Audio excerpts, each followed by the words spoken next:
आदमी को अनेक प्रकार की चिंताएं होती है, लेकिन कुछ वर्षों से एक बड़ी चिंता पैदा हो गई है हर आदमी को। शहरी हो, देहाती हो, ज़्यादा बूढ़े हो गए हो उनकी बात नहीं कहता, जवान से लेकर 50 साल 70 साल की उम्र वाले हो, स्त्री हो पुरुष हो, एक बात की बड़ी चिंता है कि मोबाइल खोने ना पाए, ये चिंता ज़्यादा हो गई है आजकल।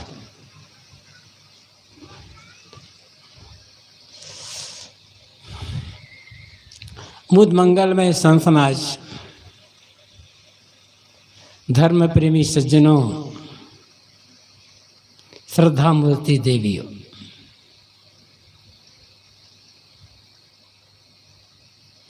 सदगुरु कबीर का एक पद बहुत सरल सा, अनेक बार रिकॉर्डिंग में आप लोगों ने सुना होगा,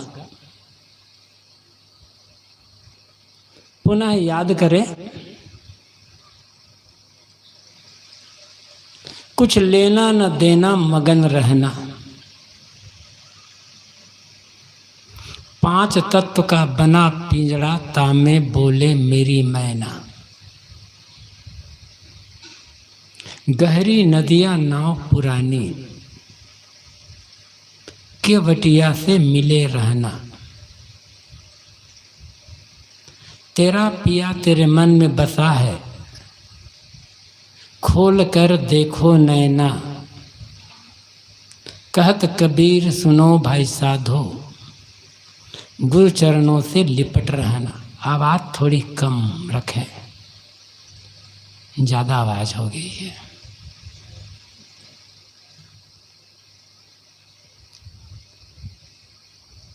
चार 5 पंक्तियां हैं और 5 पंक्तियों में साहब ने 5 बातें बताई है और 5 बातें अत्यंत महत्वपूर्ण हैं। एक एक पंक्ति पर ही हम विचार कर लें तो एक पंक्ति ही पर्याप्त है, और न विचार करें तो बड़ी बड़ी पोथियों की रात दिन चर्चा करते रहें, पढ़ते पढ़ाते रहें। कबीर साहब की ये विशेषता रही है कि बहुत सरल शब्दों में और बहुत थोड़े शब्दों में बहुत बड़ी बातें कह देना।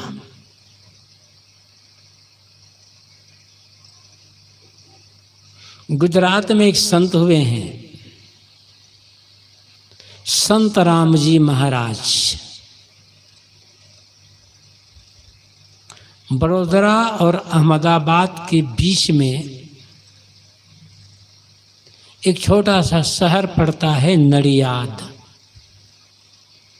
वहाँ संत राम महाराज जी का मंदिर है, पूरे गुजरात में बहुत प्रसिद्ध है। तो संत राम महाराज जी ने कबीर साहब की प्रशंसा करते हुए ये कहा है,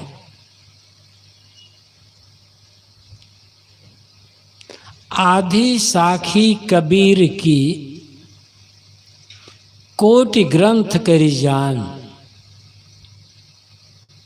संत राम जग झूठ है सार शब्द पहचान। संत राम जी महाराज कहते हैं कि कबीर साहब की केवल आधी पंक्ति, पूरी एक पंक्ति नहीं, आधी पंक्ति करोड़ों ग्रंथ के समान है। बहुत भावुक होकर उन्होंने, बड़ी महिमा में उन्होंने बात कही है। हम मूल पद पर विचार करें। पहली पंक्ति में साहब हमें जीवन जीने के लिए कितना सरल और कितना सुंदर उपाय बताते हैं। कुछ लेना ना देना मगन रहना। पहले आप सोचें कि मैं क्या चाहता हूं, हर आदमी की एक ही मांग है, एक ही इच्छा है, जीवन से दुख खत्म हो, अब पूरी जिंदगी सुख से व्यतीत हो। बस आदमी यही चाहता है। धन के लिए आदमी कितनी मेहनत करता है, कहाँ कहाँ जाता है, एड़ी चोटी का पसीना एक करता है। न्यायपूर्वक तो काम करता ही है, अन्यायपूर्वक भी काम करता है कि मुझे पैसा मिले, मेरे पास पैसा बढ़ जाए। लेकिन कल्पना करो, आपने बड़ी मेहनत करके खूब पैसा इकट्ठा किया, खूब पैसा इकट्ठा किया, और एक दिन आपके घर में डाकू आ गया। ये बच्चे को कुर्सी दे दो, कुर्सी बैठो बैठो, कुर्सी पर बैठो, कुर्सी पर बैठो, कुर्सी बैठो बैठो।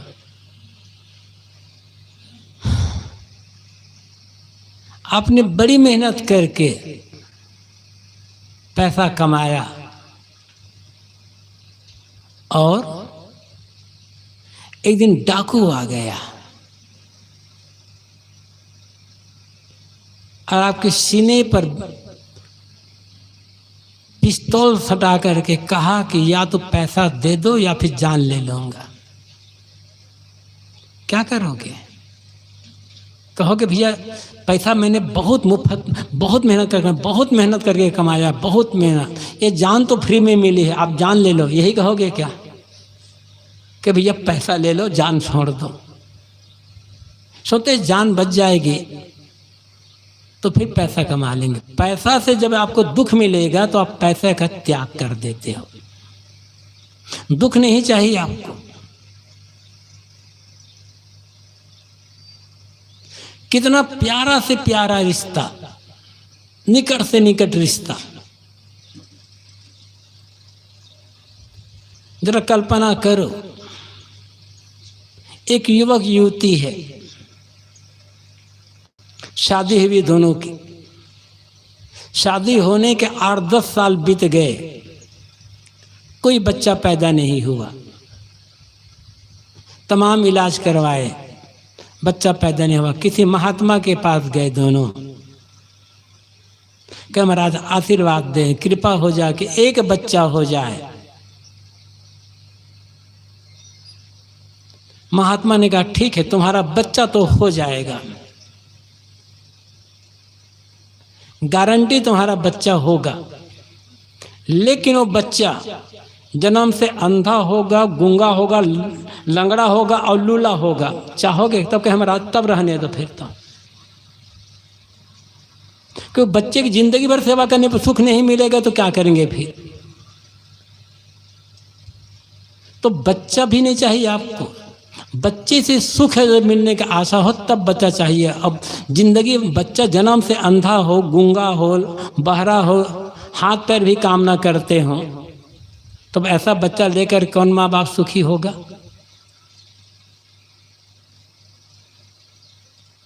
बच्चा सही सलामत है, सब प्रकार से बढ़िया सुंदर है, चाहे पत्नी बहुत सुंदरी है, पति बहुत सुंदर है, लेकिन असाध्य बीमारी से पीड़ित। डॉक्टर ने कहा इसे घर ले जाओ, इसकी सेवा करो, जिंदगी भर ये बिस्तर से उठ नहीं सकेगा ये। उसी पर टट्टी पेशाब सब बिस्तर पर, खाना पीना सब बिस्तर पर तुम्हें खाना होगा। तो प्यारे से प्यारे बेटे के लिए कहोगे ऐसे भगवान उठा ले तो अच्छा होता। पत्नी के लिए यही कहोगे, पति के लिए यही कहोगे। जब तक पत्नी से सुख मिल रहा है तब तक पत्नी प्यारी है, पति सुख मिल रहा है तब तक पति प्यारा है, बेटा सुख मिल रहा तब तक बेटा प्यारा है, और सुख नहीं मिला तब दुख पाने की तब कहेंगे, तब फिर कोई प्यारा नहीं रह जाता। आदमी को अपना सुख प्यारा है। अपने सुख के साथ दूसरा सुख भी हो तो अच्छा बात, अच्छी बात, लेकिन सबसे प्यारा आदमी को अपना सुख। लेकिन अपना सुख किस में है आदमी समझ नहीं पाता है। यहां तो बात साहब इतना कहते हैं, कुछ लेना न देना मगन रहना। मगन रहना चाहते हो ना, सब समय आनंद से जीना चाहते हो तो बहुत भागो मत दुनिया के पीछे। एक काम करो, किसी से कुछ लेना मत और किसी को कुछ देना मत। आप कहोगे हमारा व्यवहार तो लेन देन का व्यवहार है, बिना लिए दिए व्यवहार चलेगा नहीं।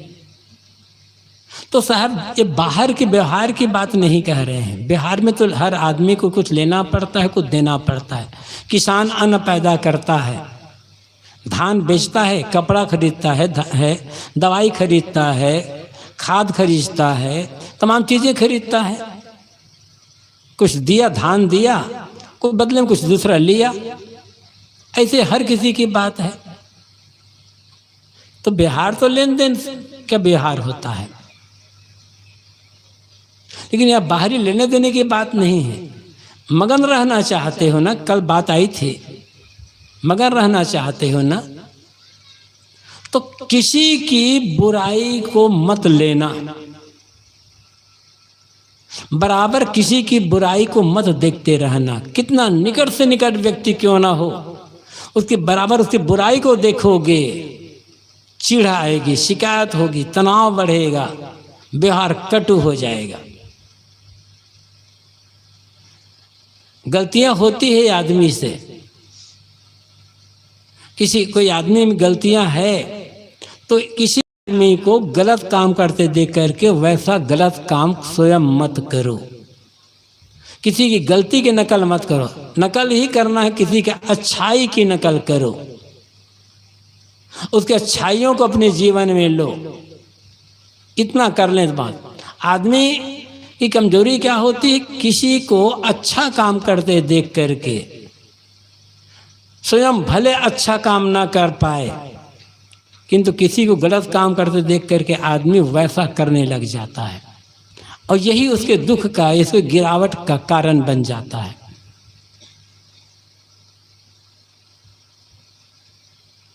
साहब कहते हैं कुछ लेना मत, मतलब चाहे वो घर वाले हों, बाहर वाले हों, किसी को गलत काम करते देख करके वैसा गलत काम मत करो, उसी गलती को दोहराओ मत अपने जीवन में। दूसरी बात, कुछ देना मत, जानबूझकर तन मन वचन से किसी को दुख मत देना। स्वयं दुख नहीं चाहते, दुनिया में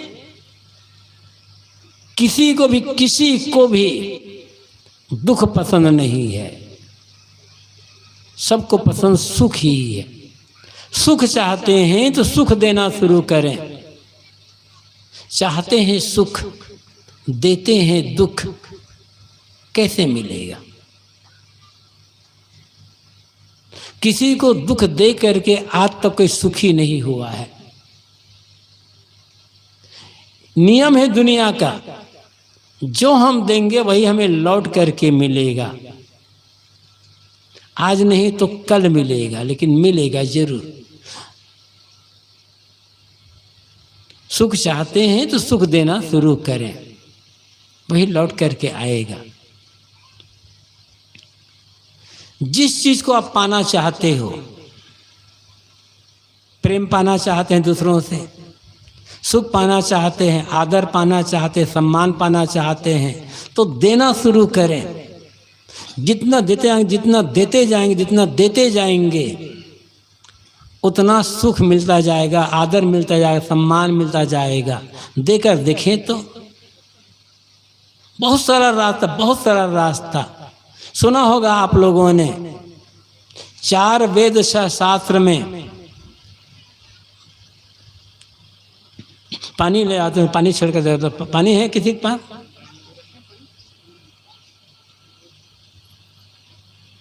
उसको थोड़ा सा पैर उठाओ, उसको थोड़ा पैर उठा दो, पैर उठा करके मुंह को टेढ़ा करो उसको थोड़ा सा करके।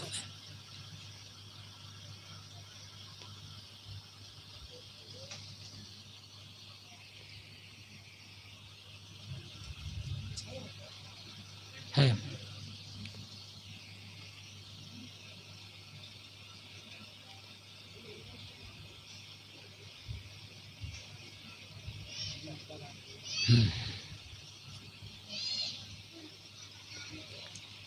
इसको ले जाकर छाया में बैठा दे। हालांकि बहुत गर्मी नहीं है।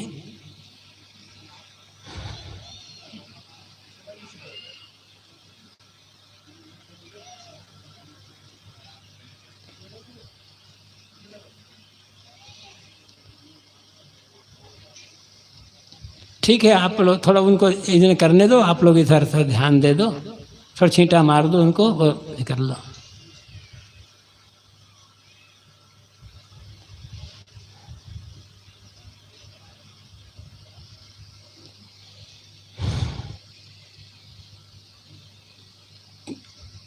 किसी का कोई विश्वास नहीं है कि किसको कब क्या हो जाए।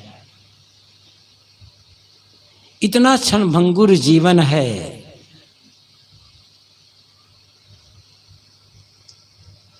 किसी का कुछ कहा नहीं जा सकता कब क्या होगा। ये संज्ञानक हम बता सकते हैं कि कब तक चलेगा।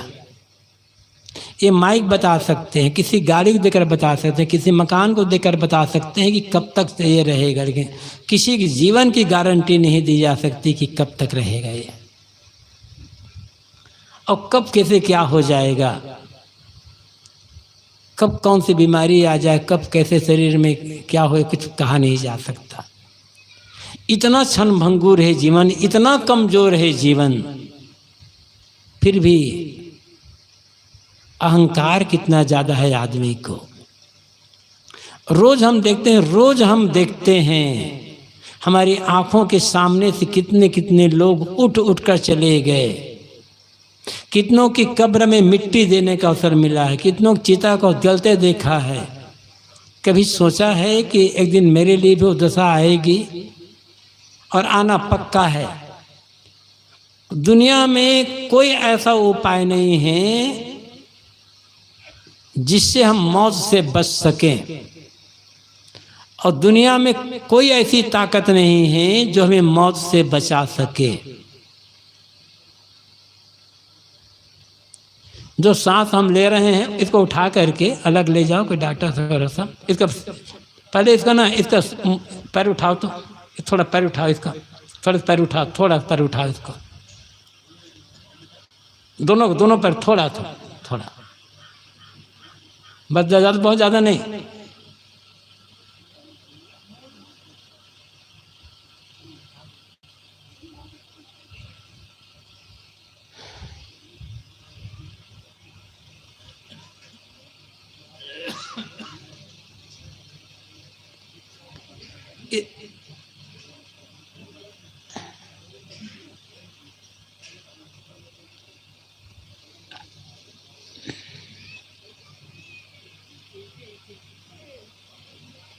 इनको छाया में बैठा दे, क्योंकि यहाँ सबको डिस्टर्ब हो जाता है फिर।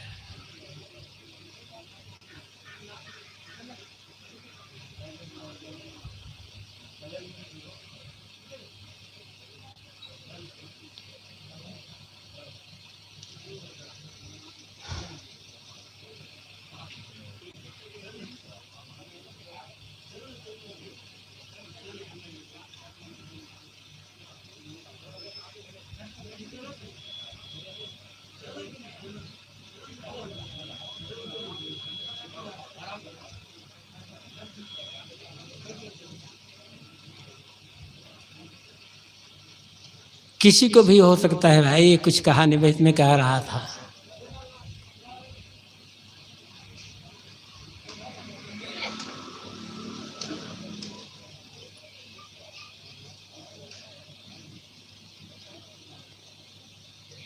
थोड़ा सा ध्यान दे।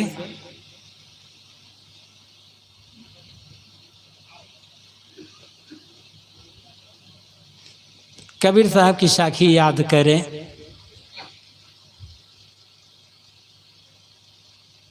साहब क्या कहते हैं?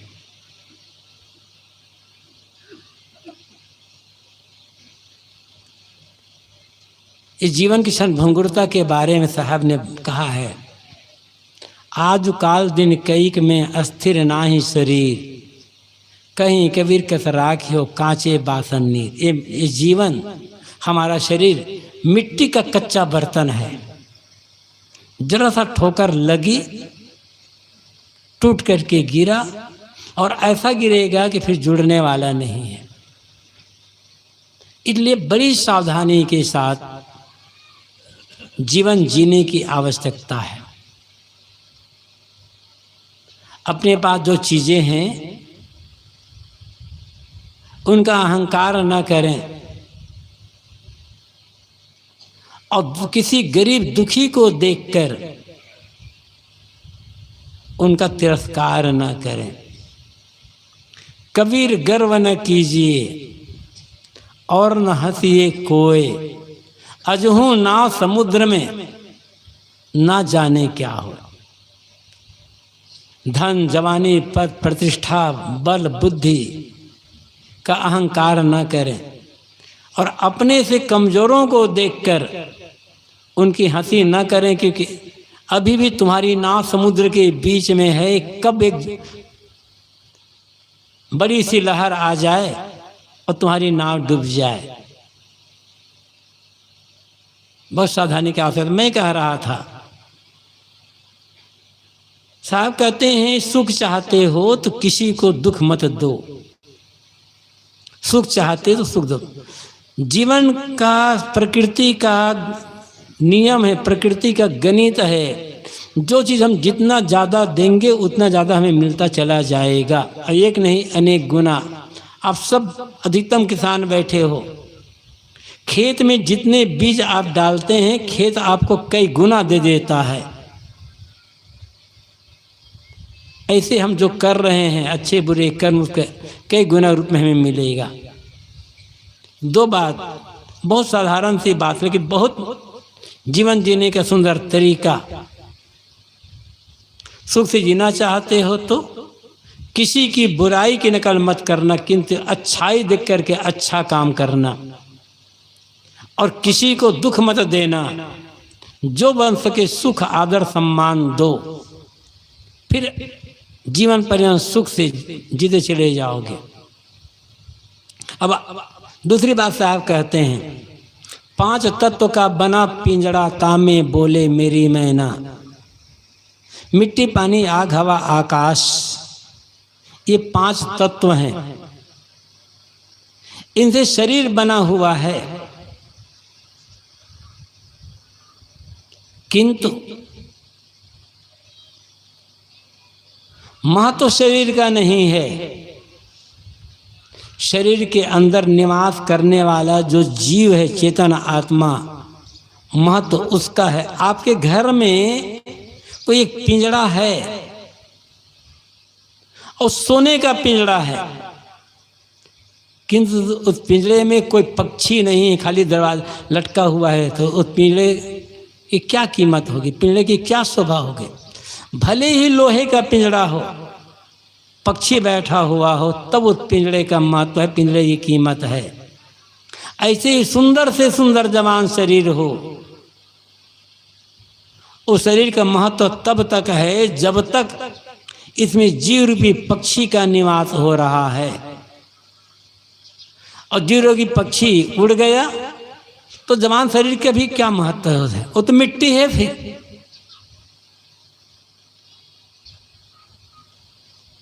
क्या उस जो पक्षी है जीव आत्मा, उसका ज्ञान है? सुबह से शाम तक हम लोग शरीर की व्यवस्था करते रहते हैं, मजबूरी है, करना होगा। शरीर की व्यवस्था किए बिना काम नहीं चलेगा।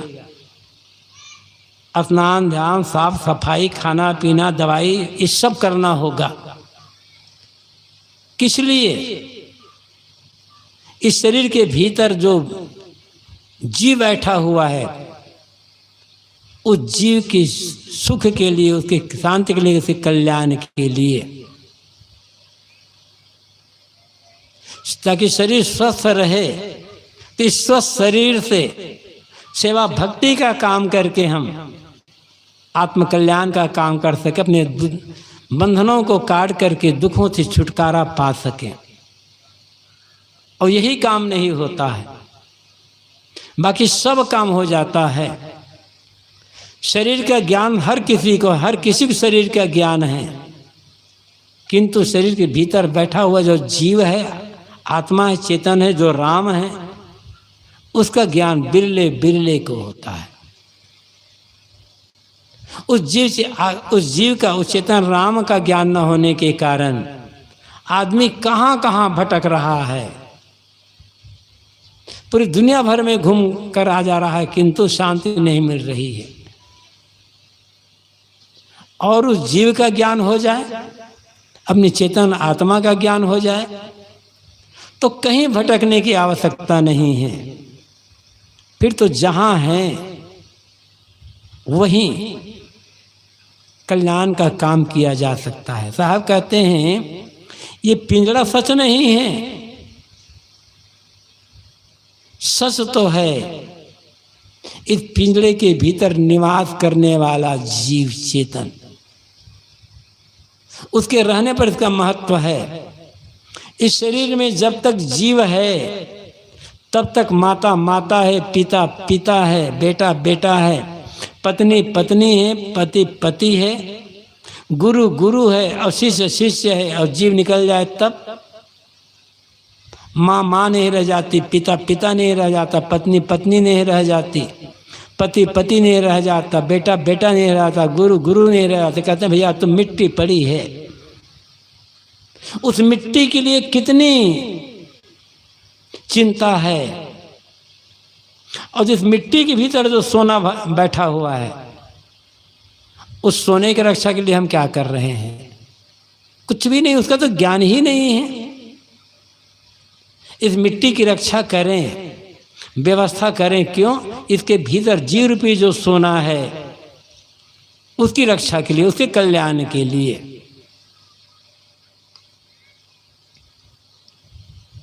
और उसका ज्ञान हो जाएगा तब रोना धोना नहीं होगा। भले दुख तो हो जाएगा,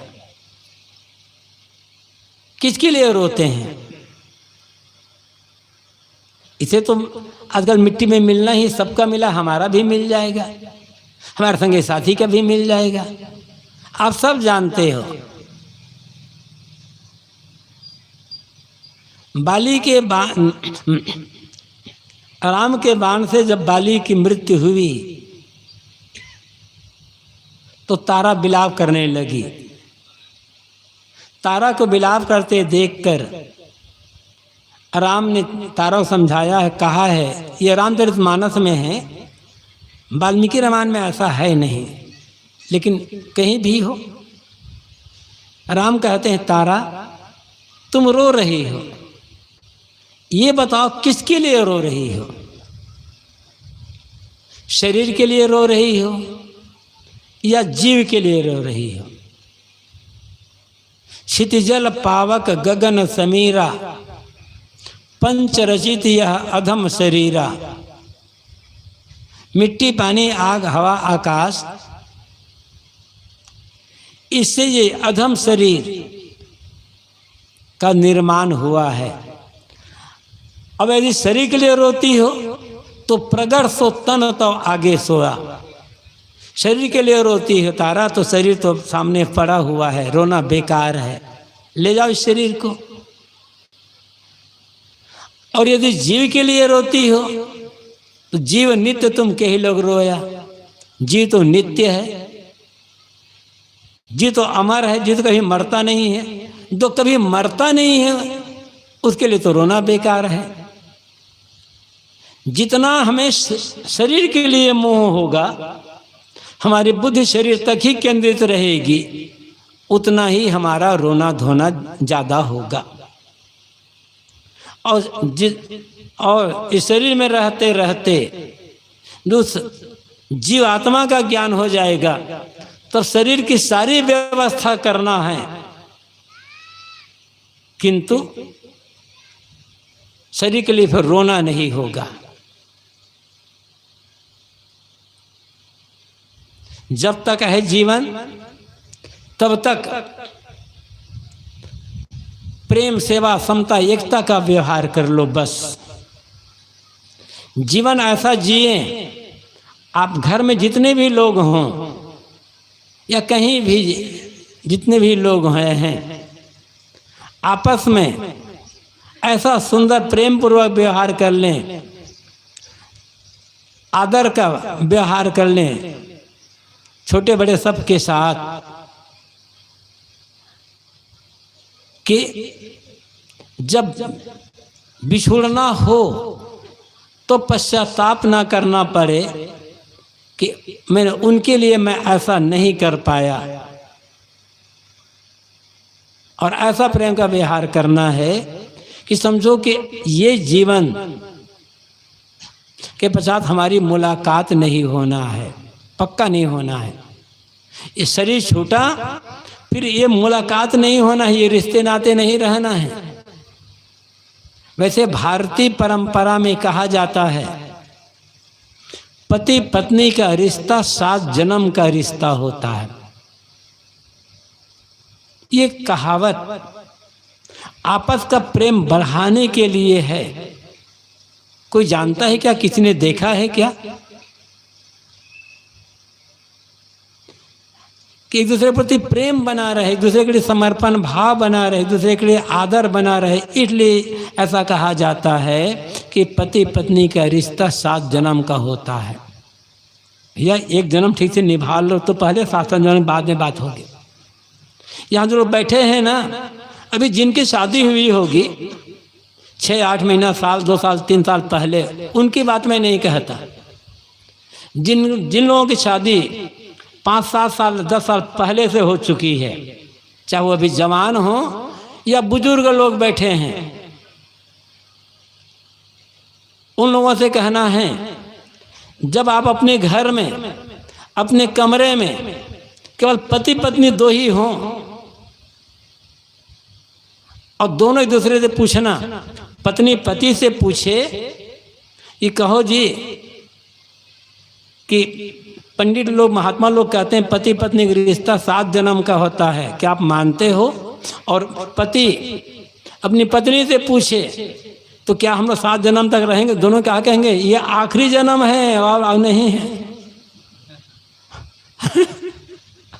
यही होगा। मैं ये कह रहा था, जब तक जीवन है, जब तक संबंध है, जब तक साथ रहना है, प्रेम से, आदर से, सम्मान से, सेवा से व्यवहार कर लो। फिर मुलाकात नहीं होनी है। न पति की मुलाकात पत्नी से होगी, न पत्नी की पति से, न माता पिता के बेटा से, न बेटे के माता पिता से, न गुरु और चेले के आपस में किसी से मुलाकात नहीं होनी है। मुलाकात हो भी जाएगी ना तो पहचान ही कहाँ पाएंगे कि मेरे जन्म की पत्नी है कि पति है कि बेटा है कि कोई पहचान भी नहीं पाएंगे। इसलिए लड़ करके नहीं, झगड़ करके नहीं, तू मैं करके नहीं, झुक करके, सहन करके, गम खाकर, अपने मन को मार करके एक दूसरे के साथ प्रेम का, सेवा का, आदर का, सम्मान का व्यवहार कर ले। बस ये जीवन जीने का सुंदर तरीका है। साहब कहते हैं कि 5 तत्व का बना पिंजड़ा तामे बोले मेरी मैना। 5 तत्वों से ये शरीर भी पिंजड़ा बना है और आजकल में पिंजड़ा टूट जाएगा, कब टूटेगा कुछ पता नहीं चलेगा। ये शरीर पिंजड़ा टूटे, ये शरीर पिंजड़ा मिट्टी में मिले या आग में जले, उसके पहले जिसके कारण से शरीर सुंदर लग रहा है, उस आत्मा राम का, उस जीव का ज्ञान प्राप्त कर ले, ताकि अंतिम समय में रोना धोना ना पड़े, अंतिम समय में पश्चाताप ना करना पड़े। गहरी नदियाँ नाव पुरानी केवटिया से मिले रहना। ये तीसरी पंक्ति में साहब एक तीसरी बात कहते हैं, बहुत महत्वपूर्ण बात कहते हैं। एक नदी है जो बहुत गहरी है और जिसमें पानी बहुत तेजी से बह रहा है, जिसकी धारा बड़ी तेजी से बही जा रही है। नदी को हमें पार करना है, लेकिन हमारी जो नाव है वो पुरानी है, जर्जर है, टूटी हुई है नाव। उस नाव में छेद है। इस नाव के भरोसे पार करना कठिन, तो करना क्या है? साहब कहते हैं केवटिया से मिलना, केवट से मिल करके रहना। केवट का एक अर्थ होता है, उसे केवट उसे कहते हैं जो मछली मारने का काम करता है। केवट दूसरा अर्थ होता है मल्लाह, नाव चलाने वाला, चाहे वो कोई भी हो। जो नाव चलाने वाला है वो मल्लाह केवट है। साहब कहते हैं तुम्हें नाव खेलने का तरीका मालूम नहीं है, इसलिए तुम नाव खेलने वाले कुशल मल्लाह से मिलकर रहो, से मित्रता जोड़ करके रहो। जिस नदी की बात साहब कहते हैं वो नदी बाहरी नदी नहीं है, भीतर की नदी है, मन की नदी। बाहर की नदी की गहराई को तो नापा जा सकता है, नाप लिए हैं, लेकिन ये मन की नदी या मन का सागर, इसकी गहराई कितनी है इसे नापा नहीं जा सकता। नापने का कोई पैमाना आज तक बना नहीं है। और आदमी कहाँ डूबता है? आदमी अपने मन में ही डूबता है। चिंता, शोक और पता नहीं किस किस की लहर इसमें आती है, उसी में आदमी बहता चला जाता है। कैसे कैसे विचार आ जाते हैं मन में, गंदे गंदे ख्याल। बाहर वालों के लिए छोड़ दो, अपने संगी साथियों के लिए, जिनके साथ रहना उनके लिए किसी ने थोड़ा सा कुछ कहा, अब उसके लिए पता नहीं कैसे कैसे गलत गलत विचार मन में आ गए। किसी ने थोड़ी सी गलत बात कही, अब पूरा बही खाता खुल जाता है 10, 20, 25 साल पुराना। चाहे वो पत्नी के लिए हो, चाहे पति के लिए हो, चाहे माता पिता के लिए हो, चाहे बेटा के लिए हो, चाहे सास के लिए हो, बहू के लिए हो। किसी कोई आदमी अच्छी बात कह दे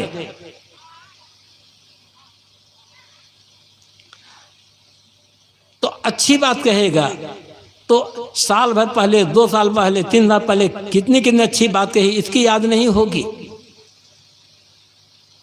भूल जाते हैं सब। एक गलत बात कह देना तो 10, 20, 25, 50 साल पुराना खाता, अरे मुनीम का खाता पुराना पड़ जाएगा, ये मन का खाता पुराना नहीं पड़ता है, सारा के सारा उतर आ जाता है। और आदमी फिर उस दिन सोते सोते सोते सोते इतना करवाहट से भर जाता है मन कि क्या कहा जाए। फिर सारे रिश्ते नाते बेकार लगता है। यहाँ तक फिर ऐसा हो जाता है घर द्वार सब बेकार लगने लग जाता है। कैसा है मन का खेल। सब कुछ बढ़िया है, बस एक छोटी सी बात, गलत बात सुनाई पड़ी, एक छोटा सा काम बिगड़ा, अब बस धारा इतनी तेज बहने लग जाती है और हम उसी में बहते बहते कहां से कहां बह जाते हैं। साहब कहते हैं सावधान रहना, ये तुम्हारे मन की जो नदी है बहुत गहरी है और धारा इतनी तेज है कि पैर तुम्हारे फिसल जाएंगे, ठहरेगा नहीं, इसे पार नहीं पाओगे। क्योंकि तुम्हारी जो नाव है, तुम्हारा जो विवेक है, तुम्हारा जो ज्ञान है, तुम्हारी जो भक्ति है,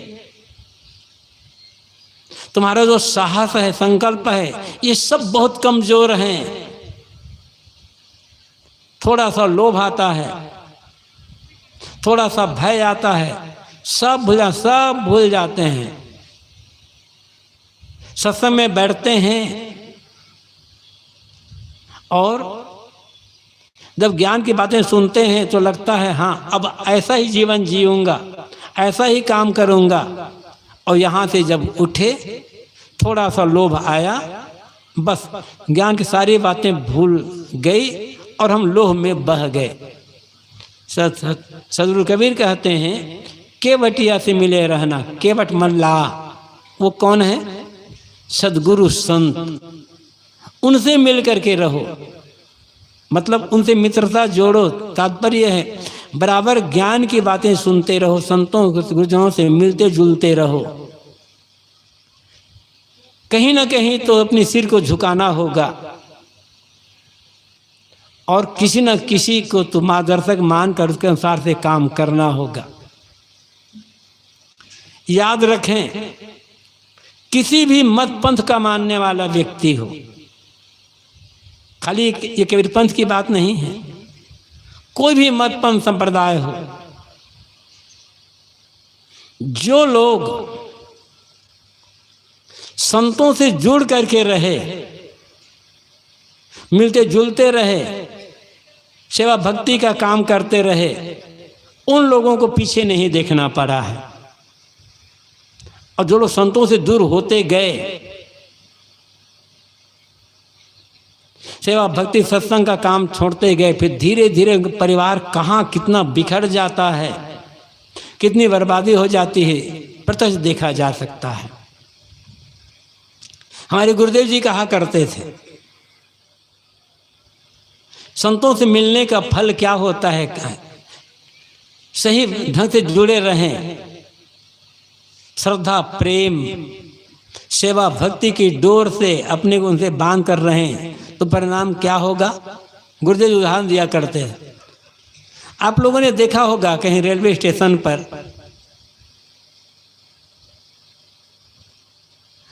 कि जहाँ एक तो मुख्य पटरी होती है जिसमें ट्रेनें आती जाती, रेल आती जाती रहती है, उसके अलावा साइड की भी पटरियाँ होती हैं।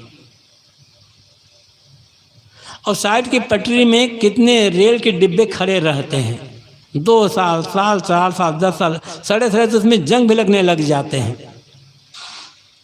डिब्बे में पहिए तो हैं, लेकिन डिब्बे खड़े हैं कहीं चल नहीं पाते।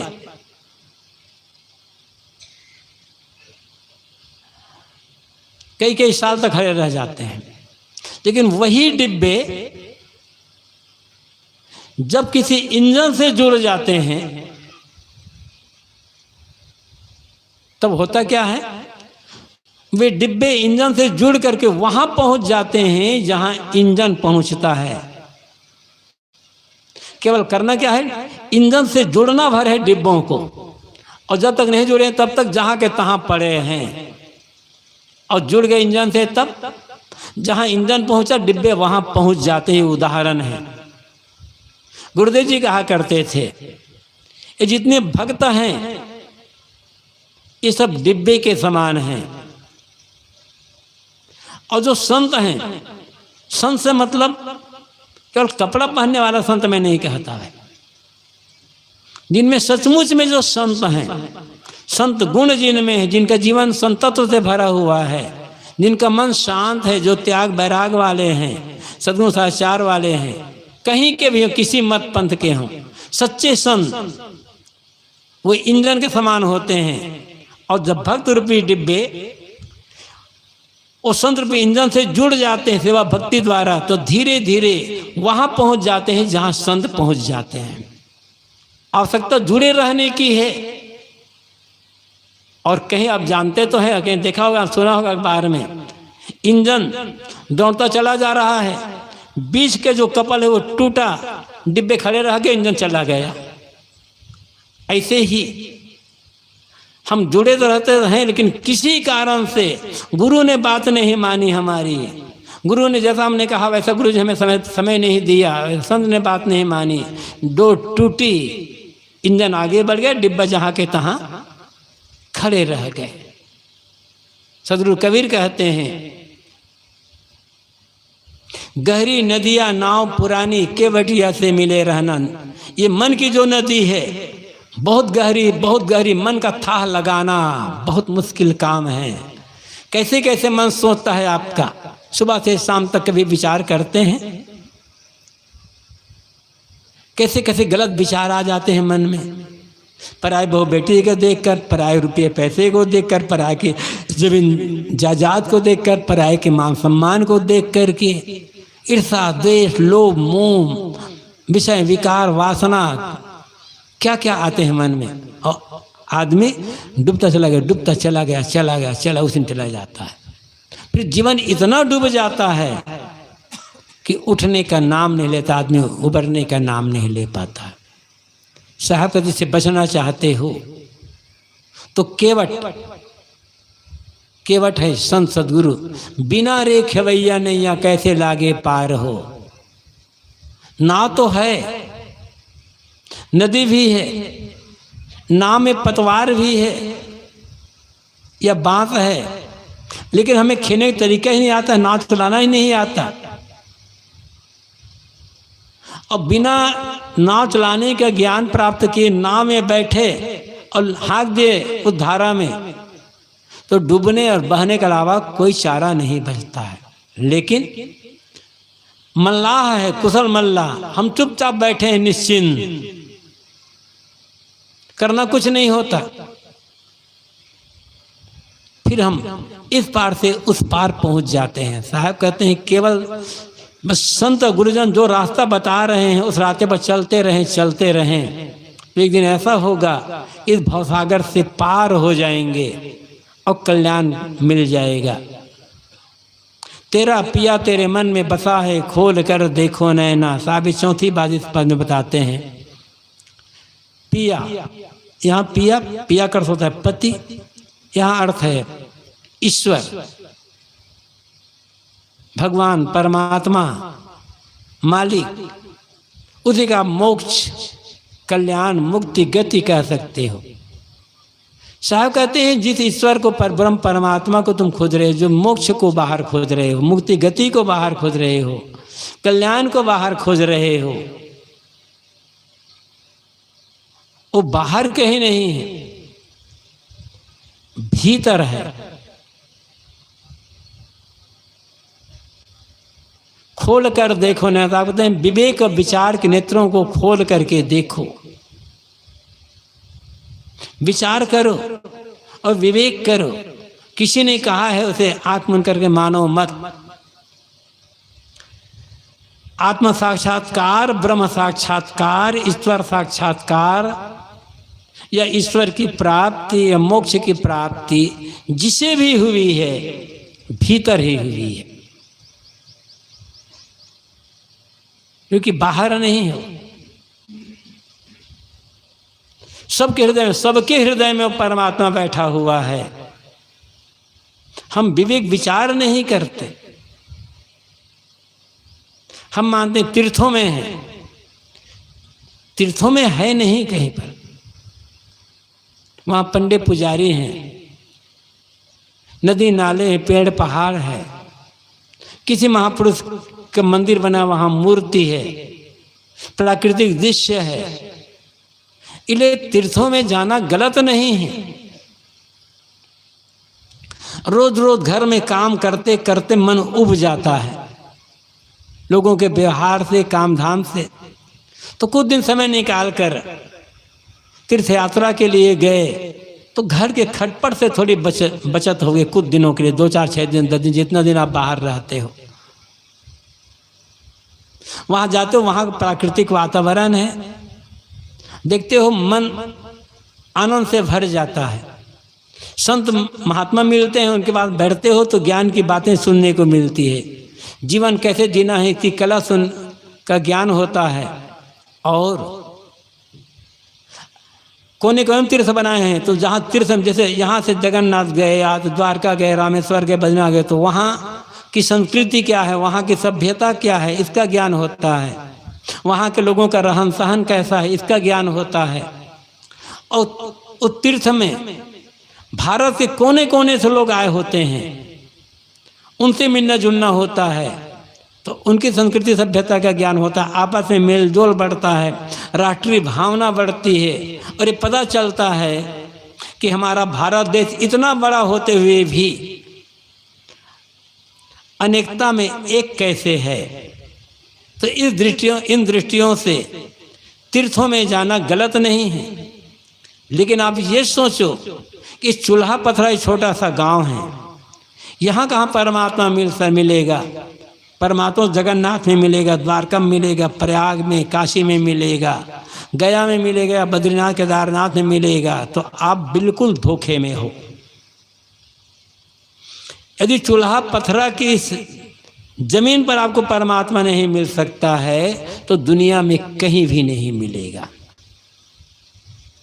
चाहे कितना भी घूम करके आ जाओ। और हकीकत क्या, चूल्हा पत्थर ही नहीं। जहां आप होते हैं, जिस जगह आप खड़े होते हैं, वही परमात्मा है। क्योंकि आपका जो होना है वो आप परमात्मा होना है। क्योंकि हृदय में, आपके हृदय में परमात्मा का वास है। सबके हृदय परमात्मा का वास है।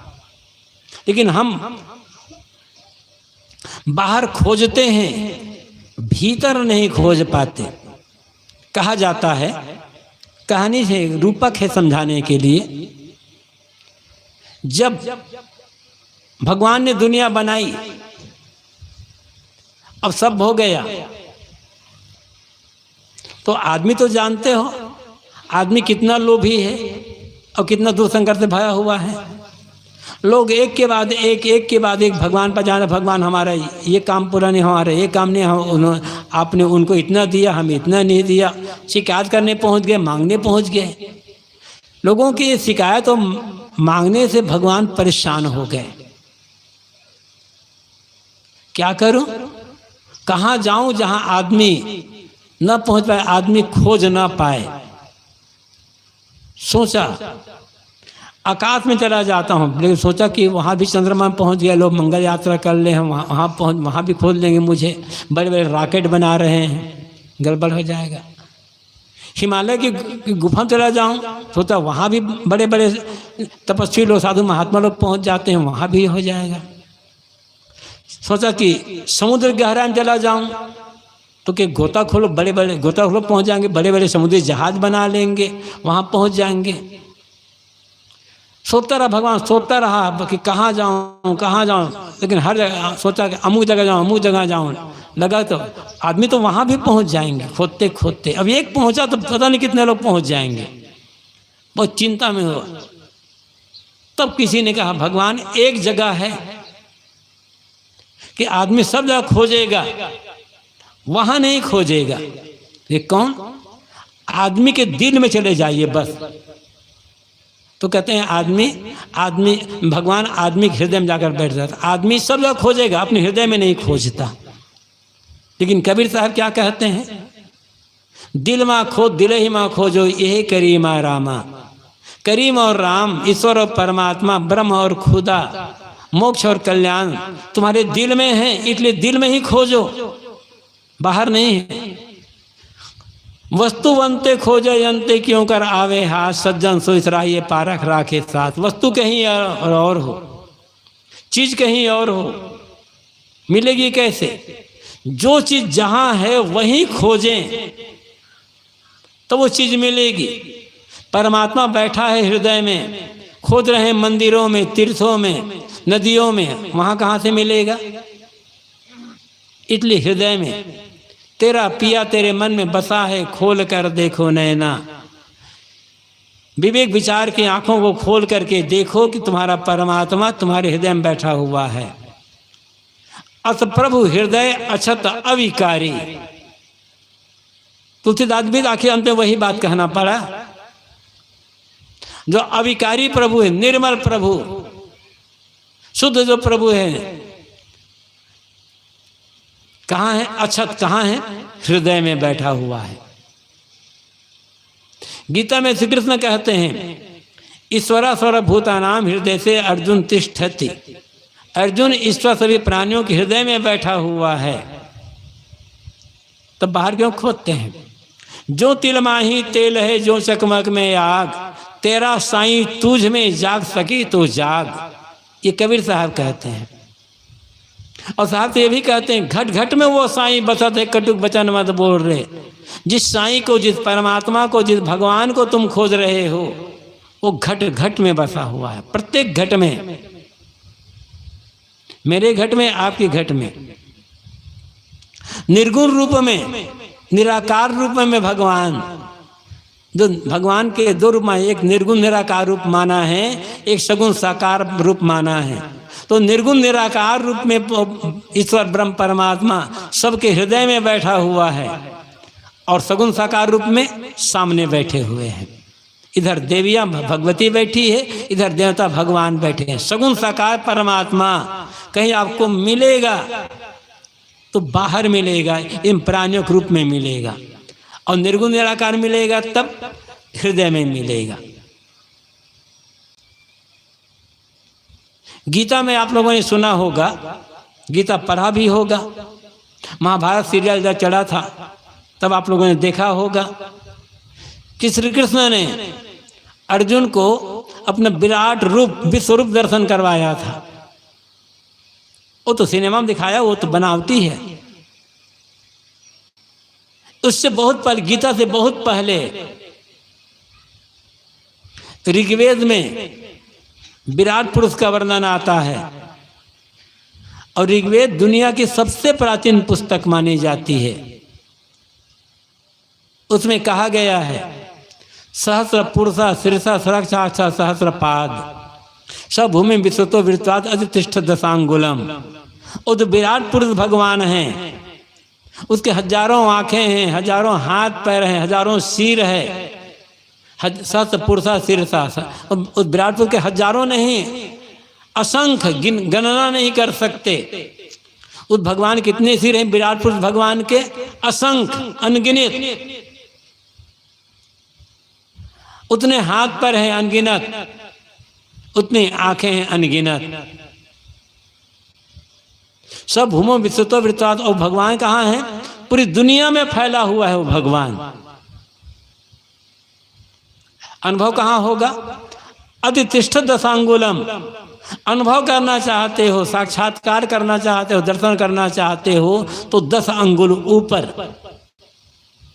इसका अर्थ क्या है? भगवान के हजारों सिर है, हजारों हाथ पर, हजारों आंखें, मतलब ये पूरा प्राणी जगत विराट पुरुष भगवान।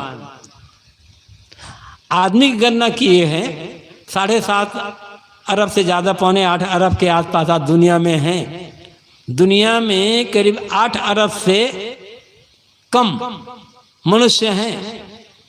और जहाँ तक मैं समझता हूँ आपके चूल्हा पत्थर में 8 अरब से ज़्यादा चींटी और मक्खन मिल जाएंगे, मच्छर मिल जाएंगे, कीड़े मकोड़े मिल जाएंगे एक ही गाँव में। कौन गणना का है इसका? ये सब भी तो भगवान के रूप में है ना।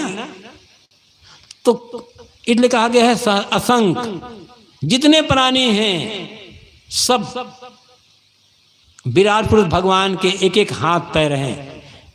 एक एक आदमी विराट पुरुष, हमारा सिर मानो विराट पुरुष भगवान का सिर है। अब कितने सिर हो सकते हैं जरा सोचें। कितने हाथ पैर होंगे, कितनी आंखें होंगी? तो विराट पुरुष भगवान के असंख्य हाथ पैर सिर गिरवा है। ये पूरा मानव समाज में, प्राणी समाज विराट पुरुष भगवान है। सब भूमि विश्वतो वृत्तात्। तो कहा ना कि पूरी दुनिया में फैला हुआ है, किंतु कहा गया है अतिष्ठ दशांगुलम। बैठा कहाँ है? 10 अंगुल ऊपर बैठा है। अब 10 अंगुल ऊपर कहाँ बैठा है फिर? जब दुनिया में सब तरफ फैला हुआ है तो 10 अंगुल ऊपर कहाँ है? नाभि, अपनी नाभि से नापिए 10 अंगुल हृदय आएगा। तो सगुण परमात्मा पूरी दुनिया में फैला है प्राणी के रूप में। और निर्गुण परमात्मा कहाँ बैठा है? नाभि से 10 अंगुल ऊपर हृदय में बैठा है। साहब कहते हैं तेरा साहब है घट भीतर, बाहर नैना क्यों खोले। तेरा जो साहब है, तेरा जो परमात्मा है, तेरा जो खुदा गाड है, तेरा मोक्ष है, तेरे हृदय में बैठा हुआ है। बाहर चकर चकर ताकने की आवश्यकता नहीं है। क्यों देखते हो? इसलिए ठहरना होगा, ज्ञान करना। साहब कहते हैं खोल कर देखो नैना, विवेक और विचार की आंखें खोल करके देखो, तब पर समझ में आएगा। बहुत भावुक बनने से समझ में नहीं आएगा, विवेक विचार पूर्वक समझ में आएगा। लेकिन इसके लिए साहब कहते हैं कहत कबीर सुनो भाई साधो, गुरु चरणों में लिपट रहना। साहब कहते हैं इस परमात्मा का सही ज्ञान प्राप्त करना चाहते हो, मोक्ष कल्याण का सही ज्ञान प्राप्त करना चाहते हो, अपने आत्मा का सही ज्ञान प्राप्त करना चाहते हो तो गुरु के चरणों में लिपट करके रहो। संतों गुरुजनों के प्रति प्रेम भक्ति बना करके रखो। जितनी श्रद्धा भक्ति बनी रहेगी और साथ साथ जो संत गुरुजन रास्ता बता रहे हैं उस रास्ते में चलना होगा, तब होगा। किसी गुरु के प्रति, किसी संत के प्रति किसी भगवान के प्रति सच्ची भक्ति क्या है, उनके बताए रास्ते पर चलना। चलते रहेंगे जैसा वो कहते हैं वैसा जीवन जिएंगे तो धीरे धीरे हम भी वैसा बन जाएंगे, हमारा जीवन वैसा बन जाएगा। और फिर जिस परमात्मा को हम पाने के लिए हम बाहर भटक रहे हैं, जिसको दर्शन करना चाहते हैं, वो हृदय में उसका साक्षात्कार हो जाएगा। करना क्या है, जान करके ठहर जाना है और अपने मन के जो विकार हैं उन्हें दूर करना है। छोटी बात कर अपनी बात समाप्त करता हूँ। उपनिषदों में, पूरी दुनिया में अध्यात्म की प्राचीनतम पुस्तकें उपनिषद मानी जाती हैं, जो हमारे देश की संपत्ति है। उन्हीं उपनिषदों में एक उपनिषद है, कठोपनिषद, एक उपनिषद है। उस उपनिषद में कहा गया है, ऋषि ने कहा जिज्ञासु से, साधक से कि तुम आत्मा का ज्ञान प्राप्त करो, आत्मा का ज्ञान प्राप्त करो, आत्मा का साक्षात्कार करो। तब कहा महाराज आत्मा का साक्षात्कार, आत्मा का ज्ञान, आत्मा को देखो। कहते कहाँ है आत्मा, कैसा है, कौन देखेगा? तो एक ही पंक्ति में ऋषि उत्तर देते हैं, अंतः शरीरे ज्योतिर्मयो शुभ्रो यम पश्यन्ति यत्य क्षीण दोषा। परमात्मा कैसा है, कहाँ है? अंतः शरीरे, इस शरीर के भीतर। ये कबीर साहब जब कहते हैं कस्तूरी कुंडल बसे मरी ढूंढे बनवाए, ऐसे घट घट राम दुनिया जाते हैं, उससे पहले, उससे हजारों साल पहले ऋषि कहते हैं अंतः शरीर है, वो जो आत्मा परमात्मा है इस शरीर के भीतर है। कैसा वो?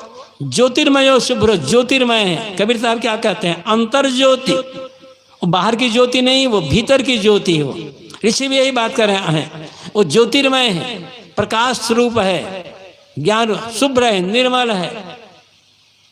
देखेगा कौन? यम पश्यन्ति, उसे वह देखेगा। यत्य क्षीण दोषा, यत्न पूर्वक, युक्ति पूर्वक, धीरे धीरे सेवा भक्ति साधना करते हुए, क्षीण दोषा, जिन्होंने अपने सारे दोषों का, दुर्गुणों का त्याग कर दिया, जिनका दो दुर्गुणों के त्याग से जिनका मन मंजे हुए दर्पण समान स्वच्छ निर्मल हो गया है। निर्मल मन में, निर्मल मन जन सो मोहि भावा पावा, मोहि कपल छिद्र भावा। निर्मल मन में, जब निर्मल कब होगा? जब युक्ति पूर्वक, भक्ति सेवा पूर्वक धीरे धीरे अपने जीवन के सारे दोषों का जब त्याग कर दिया जाए, तब अनुभव होगा। इसलिए कबीर साहब क्या कहते हैं, यह मन तो निर्मल भया जैसे गंगा नीर, पाछे पाछे हरि फिरे कहत कबीर कबीर। हृदय में बैठा है लेकिन हमारा मन गंदा है, इसलिए उसका साक्षात्कार नहीं होता, दर्शन नहीं होता, अनुभव नहीं होता। जिस किसी प्रकार से हृदय के मन की जो मलिनता है इसके दूर कर देना है और मन को स्वच्छ दर्पण समान साफ कर देना है, आत्मा साक्षात्कार हो जाएगा। इसी के लिए ही गुरु चरणों में लिपट रहना। साहब कहते हैं गुरु के संतों चरणों में लिपट करके रहो, तो धीरे धीरे जैसे गुरु का जीवन है, जैसे गुरु का मन निर्मल है, वैसा तुम्हारा मन भी निर्मल हो जाएगा। इस एक पंक्ति में सदगुरु कबीर हमें 5 बातें बताते हैं। पुनः पद को दोहराते हुए अपनी वाणी को मैं विराम दूंगा। साहब कहते हैं कुछ लेना न देना मगन रहना, 5 तत्व का बना पिंजड़ा तामे बोले मेरी मैना, गहरी नदिया नाव पुरानी केवटिया से मिले रहना, तेरा पिया तेरे मन में बसा है खोल कर देखो नैना। कहत कबीर सुनो भाई साधो, गुरु चरणों में लिपट रहना, भटकना नहीं है, ठहरना है, ठहर करके अपने जीवन को मांझना है और संतों से जुड़ करके धीरे धीरे भक्ति सेवक पर चलकर आत्मकल्याण का काम करना है। आप सबको बहुत बहुत धन्यवाद। अपनी वाणी को यहीं पर विराम।